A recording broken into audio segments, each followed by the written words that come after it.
Adam's story is Israel's story, is our story.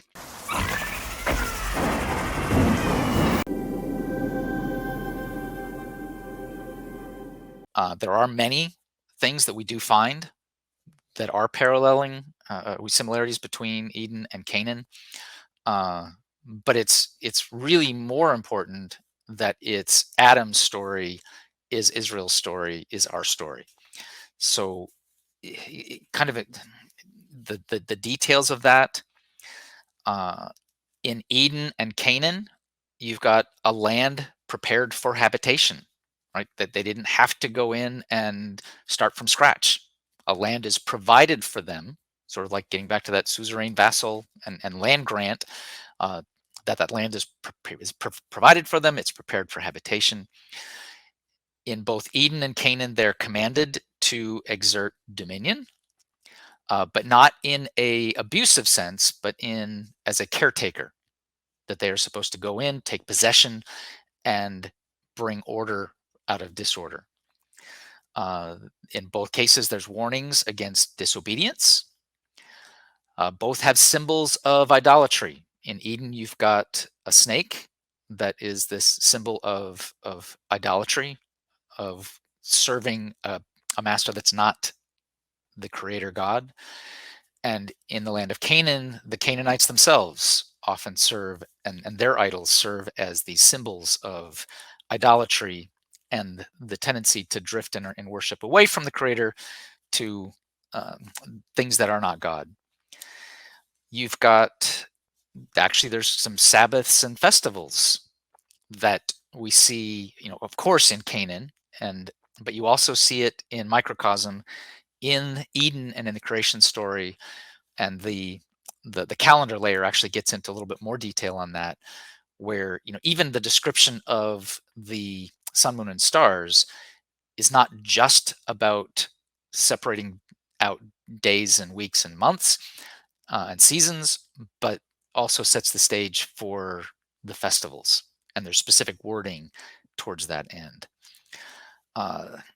There is fear of God's presence in both Eden and Canaan when there's disobedience. There's exile, right? When Adam and Eve disobey, they are cast out of the garden. In Canaan, after generational disobedience, they experience exile and cast out of the land. There's parallels between even things like the sword. So a flaming sword is placed at the entrance of the Garden of Eden to keep them out. In Canaan, you've got some examples of basically being kept out of Canaan by the power of the sword. And critically, they are not left in that state, right? The love of God and mercy of God is made manifest, that even in the midst of exile, they are cared for and they are offered restitution. There are ways to be restored back into the kingdom of God, to become part of the family of God again. And so we see that. So you don't see it so much in the idea of them coming back into Eden. It's more that they are being faithful to God in this new land where they find themselves. Whereas in Canaan, you actually have a sense of returning back to the same place and experiencing restoration. So we see that Adam's story is Israel's story, is our story, where it's not just here's what happens if you mess up. It's more of a story of here's what happens when you mess up, because you are going to, but you're not, all is not lost, because we have a God who believes in mercy and restoration if one simply has a heart to return to the creator. Yeah, wonderfully said. Now, so this might kind of get to the purpose of this. Would you consider this was like, when it was originally written, was this written when Genesis was written, was this written as some type of metaphor to describe what is to come? Like, prophetic almost, or some people have said it's like kind of archetypal, or some people have said, or like maybe there's some people that think that Genesis 1 was written way after all the Egyptian Exodus stuff and the land, and when the Israelites are in Babylon in exile. um, like, what do you think about like how exactly this was written and all that? Yeah. So there's two answers to that that are addressing different aspects of the question. The one that I want to start with addresses the question of inspiration and truth. That as soon as you start asking questions about, when was it written, was it ever edited, was it, then red flags start flying for some people about, oh, are you just saying that this is basically a human document that was intended to assist the nation of Israel in defining themselves?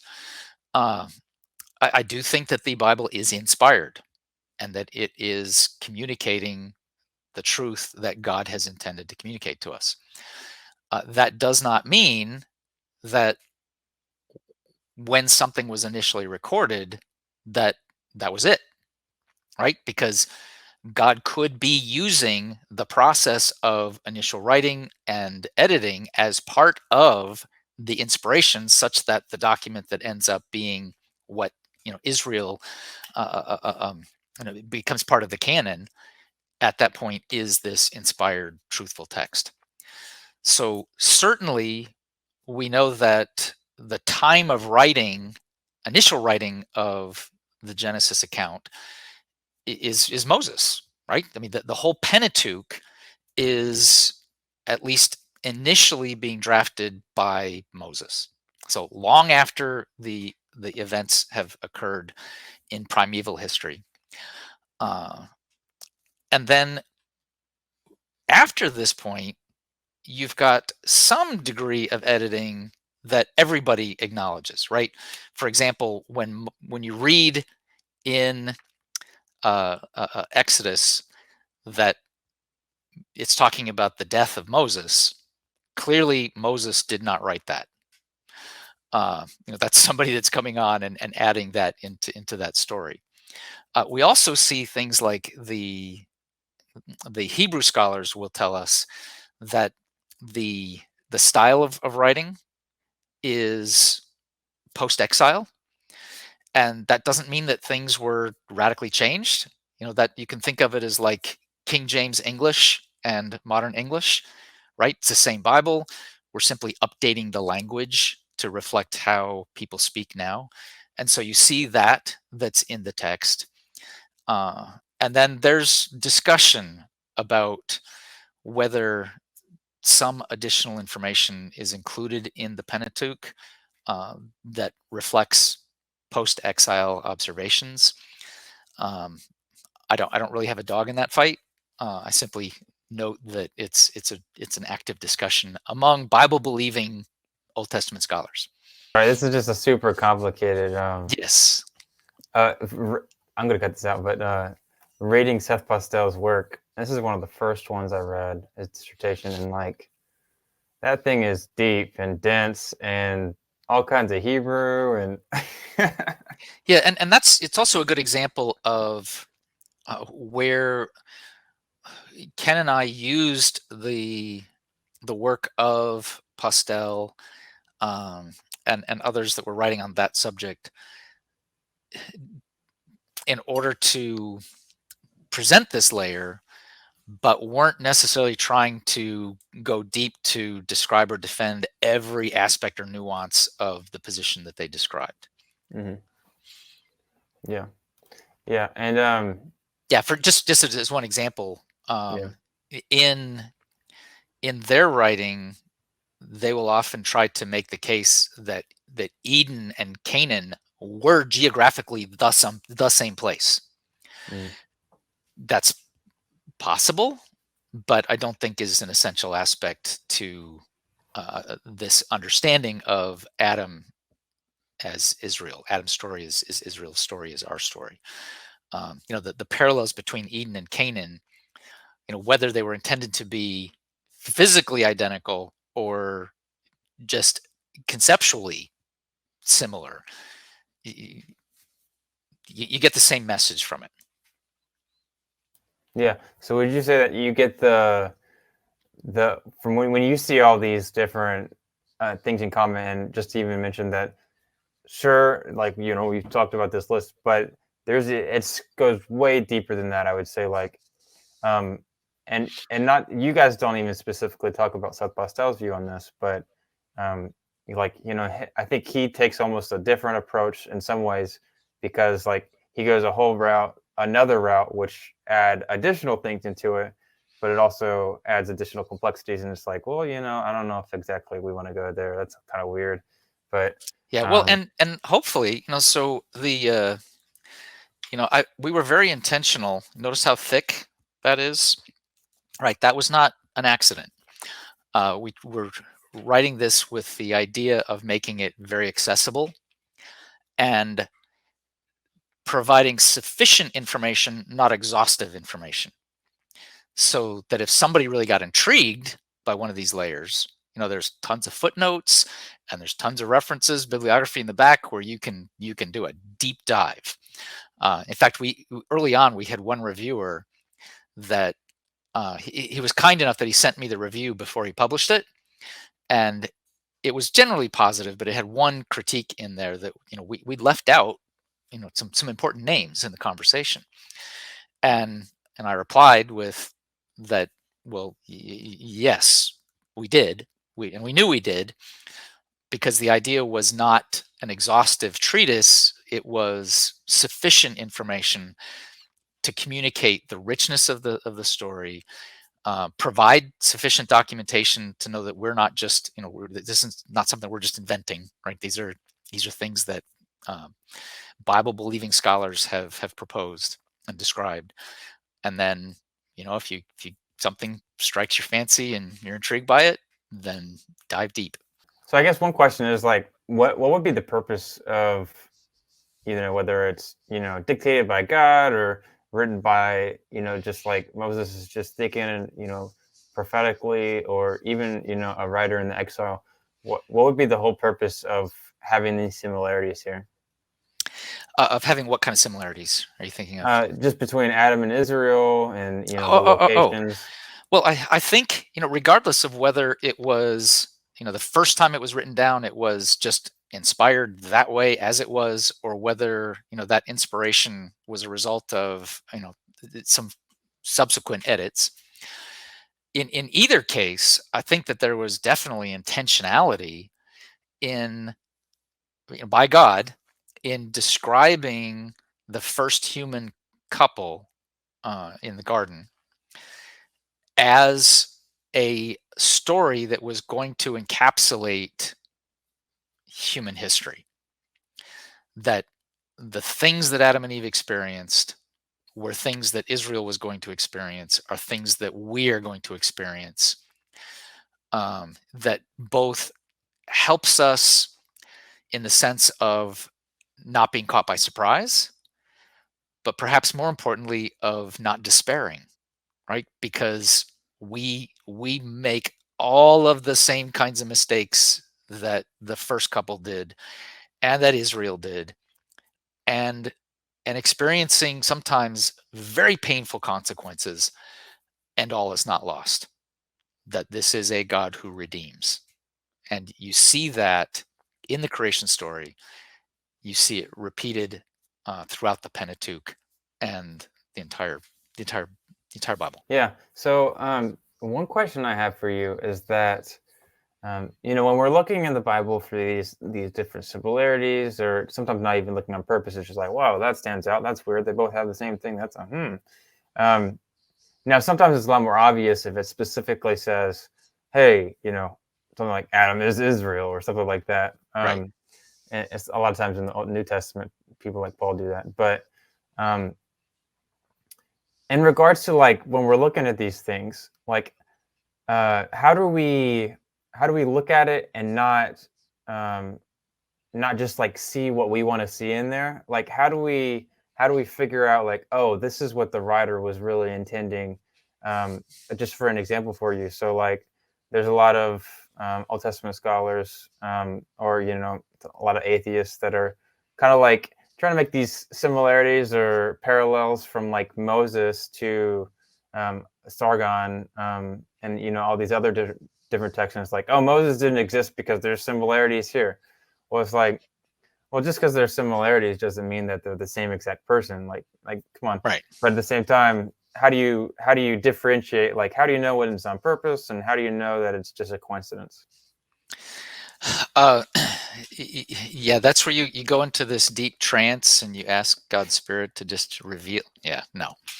Um, that's a very good question that does not have necessarily a simple answer, because it involves a lot of study, and it involves a willingness to be open to the Spirit of God moving.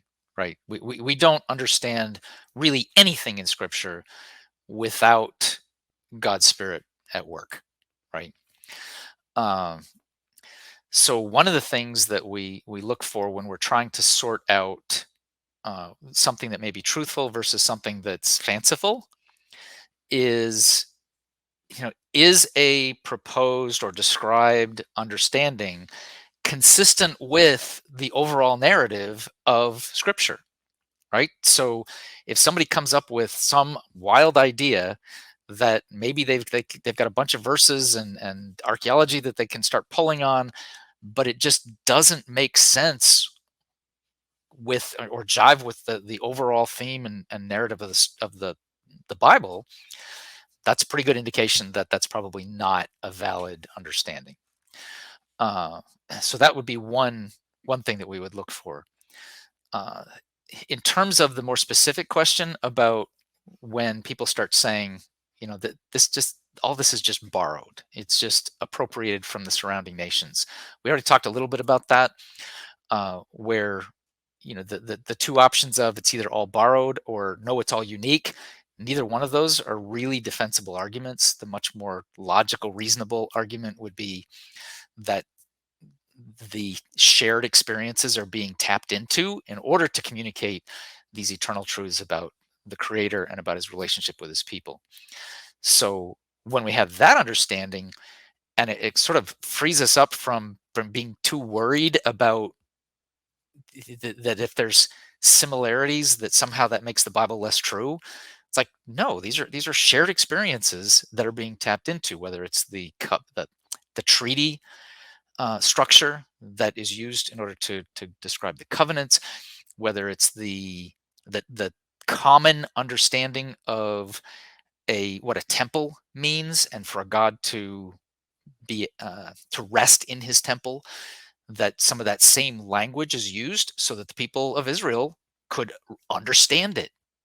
It's not appropriating; it's using the terminology of shared experience. Um, we could talk a lot longer on that subject. I think that's probably sufficient for now. Yeah, no, for sure. And like, it really gets into your methodology of like, how you read the Bible and all that kind of stuff. One thing I wanted to add was just the sheer number of similarities. It's like, okay, so if we have two or three, like, but when you get into like, 15 different similarities, it's like, okay, is this just a coincidence? How is that even possible? Yeah, well, Um, and you mentioned like the Enuma Elish, or if we talk about like the Gilgamesh epic, that for some people when they would read this Mesopotamian flood story, it immediately creates this sense of, oh no, the Bible's may not be true after all because it's just a variation of this story that maybe predates it. And we forget that, wait a minute, if there was a catastrophic event, whether it was global or covered the entire region, the known population, um, that's something that's going to make an imprint on all of the cultures, and they're all going to have a story. So for there not to be similarities would be far more odd and strange than for there to be similarities in those stories. And another thing that I often will point out too is just because a document is discovered that is older than another document doesn't mean that the story itself is older, right? It just means that the oldest material that we have in our hands has a particular date that may come before or after another one. So I never get worked up over the age of, like, say, a Gilgamesh epic manuscript, clay tablet versus the oldest extant Old Testament scroll.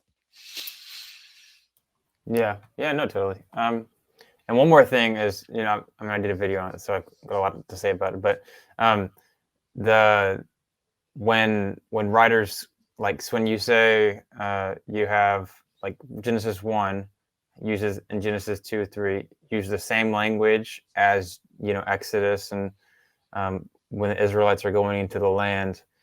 When you talk about, like, I mean, I don't know if you guys get into this, but like the similarity between day 3 of Genesis 1, and then when the Israelites are, the Red Sea, the crossing, and God moves the water out of the way. It's like, and the dry land appears. It's like, it sounds exactly like Genesis 1. Now, a lot of people say, Well, like, oh, it's this imagery of, like, how they would have seen the world, and that's what they're describing.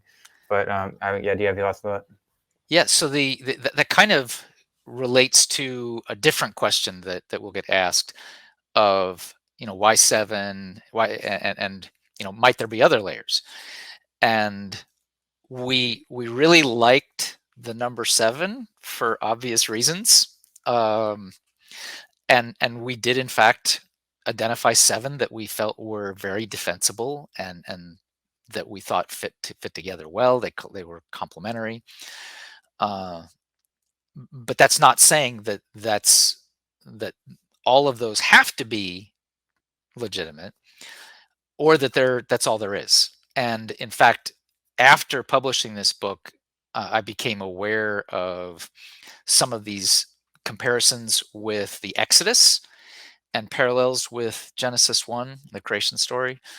And, I mean, it's possible that that could be yet another layer. Uh, by chance, who'd you read up on that one? I might look into that. So yeah, Third Mill Ministries. Uh, the name's escaping me at the moment. Oh Um, my gosh, Greg, come on. yeah, that's something I might have to look up and like send you an email, and then you can, like, stick a little line underneath it in the video. It's like, this Okay, is the name he was trying to remember. But I think there it's you it's go. it's Third Mill Ministries. Okay, It's that group. Um, okay, yeah, I'll yeah. look that up. Um, the Carmen Joy, is that Carmen Imes, whatever her middle name is? She did a little article inside of a big collection of articles, and hers was how Genesis 1, and I guess the creation of Israel as they're coming out of Exodus, like, there's all kinds of Genesis language used in Exodus, and, like, she tries to make it seem like it's a creation, kind of like a John Walton view of functional origins, Mhm. but with Israel assigned to Exodus. I found that recently too. Yeah. Uh, Yeah, well, and speaking of John Walton, so the temple layer draws yeah. pretty heavily Yep. on John Walton's work, Mhm. and that's also a good example of, when we talk about a layer is inspired by someone, or we've mined their work for description without necessarily fully encapsulating that particular view. I love a lot of the stuff that John Walton has provided us, and the temple layer we describe benefits immensely from his work. At the same time, we didn't really feel like kind of the function only argument that he makes was as defensible. That, we saw that the felt like, say, days 1 through 3 were about function, creating the realms in which things will reside, solving the formless problem. But then days 4 through 6 are all about the stuff, right? That's the things that is solving the empty problem that go into those realms. Uh, so yeah, so we didn't make a case for his function only arguments. Yeah, no, I mean, I don't know if you noticed, but I just had him on, so that's also been right in my mind there. Yeah, and Um, I love John. So, and yeah, he he's actually he awesome. gave us it was kind enough to be one of the people that had provided an endorsement in the front of our book. Cool. Yeah, he didn't say you didn't include me in there. Yeah, well, yeah, he couldn't say that because his name appears in a number of the footnotes and several of his works in the bibliography. Okay, okay. Sorry, let me clarify. You couldn't include my non-material origins view in there. Yeah, there you go. Gosh, lower 1 star. Just kidding. Yes. Uh, let me see. Okay, so um, so we see in Genesis 1, there's this language of tohu vabohu, translated as, formless and waste. But in other parts of the Bible, like Jeremiah 4, it's referring to land. Like, uh, do you almost see this like dual meaning in Genesis 1 as a possibility, or what do you think's going Yeah, on? yeah. So some people have noted that that where you see it joined together, tohu wabohu, the formless and empty, that in Jeremiah sometimes that will be translated as something that's more akin to barren and a wasteland. And some people argue that those are different, and I don't think they really are. They're kind of getting at the same thing, because in Jeremiah, when it's talking about the land becoming tohu wabohu, it's being denuded of the things that are supposed to be there, and even the very functionality of the land is being decimated, turning into desert wasteland as a result of humanity's sin and God's judgment. So when you read Jeremiah 4, it's almost like an undoing of the creation narrative. That as a consequence of sin, you're seeing a return to disorder, a return to emptiness. So that they're not necessarily different things. Yeah, that makes sense. So so we mentioned Seth Bostel a bunch. He kind of takes a different approach to than kind of what you talked about in the book. When he sees all these similarities, along with the symbolism of the snake and the Canaanites, and I'm just going to quote from him just so I don't get his view wrong. So he says Genesis 1 to 3 prophetically foreshadows Israel's exile in order to wed the final form Pentateuch with a prophetic eschatology for why Israel needs to cleanse the land. Essentially, Adam and Eve are told to cleanse the land like Israel is, get rid of the snake. And just like Israel is had to get rid of the Canaanites and all the other different people. So, like, what do you think about that? Are you sympathetic to it, or do you see issues with that? What do you think? Definitely sympathetic to that. Um, what we described in the layer on land is not contrary to that. It just doesn't get into as much of that detail. One of the things we do touch on in the layer is the idea of um, the command to protect from idolatry. So you've got the failure of both Adam and Eve to rid the garden of this paganism, of this idolatry, of this false worship, uh, and of course Israel has the same issue in Canaan.